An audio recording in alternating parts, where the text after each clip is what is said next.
তারা দুজন, রায়হান ও মেহজাবিন, বিশ্ববিদ্যালয়ের সহপাঠী। প্রথম দেখাতেই রায়হানের মনে এক অদ্ভুত অনুভূতি জাগে। মেহজাবিন ছিল শান্ত, লাজুক, কিন্তু তার হাসিতে ছিল এক ধরনের শান্তি, যেন পৃথিবীর সব অস্থিরতা থেমে যায়। রায়হান কখনো সরাসরি বলতে পারেনি যে সে তাকে ভালোবাসে। শুধু প্রতিদিন ক্লাসে তার জন্য একটা সিট ফাঁকা রাখত, নোটস বানাতো আর দূর থেকে তাকিয়ে থাকত। 4 বছর কেটে গেল, স্নাতক শেষ হল।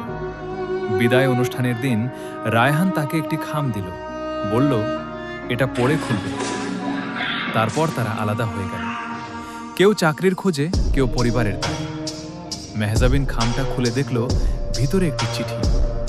রায়হান লিখেছিল, তুমি যদি কখনো কষ্ট পাও, জানবে কোথাও একজন মানুষ আকাশের দিকে তাকিয়ে তোমার জন্য দোয়া করছে।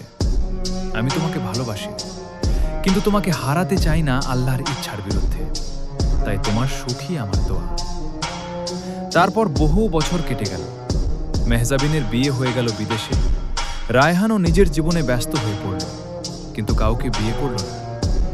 একদিন এক চিঠি এলো রায়হানের ঠিকানায়, প্রেরকও মেহজাবিন।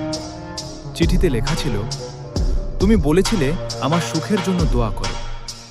আমি সুখী নই, কিন্তু তোমার সেই দোয়াই আমাকে বাঁচিয়ে রেখেছে। যদি আবার দেখা হয়, আমি শুধু ধন্যবাদটা বলতে চাই।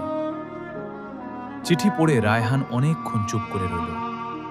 তারপর আকাশের দিকে তাকিয়ে বলল, হে আল্লাহ, আমি তার সুখ চেয়েছিলাম। যদি আমার প্রার্থনা অসম্পূর্ণ থাকে, আজও আমি সেই দোয়া করছি। বছর পর রায়হান একা বসে জানলার পাশে মেহজাবিনের পুরনো চিঠি পড়ে। বাইরে বৃষ্টি পড়ছে, এক ফোঁটা বৃষ্টির জল তার গাল বেয়ে নামল। হয়তো অশ্রু, হয়তো স্মৃতি।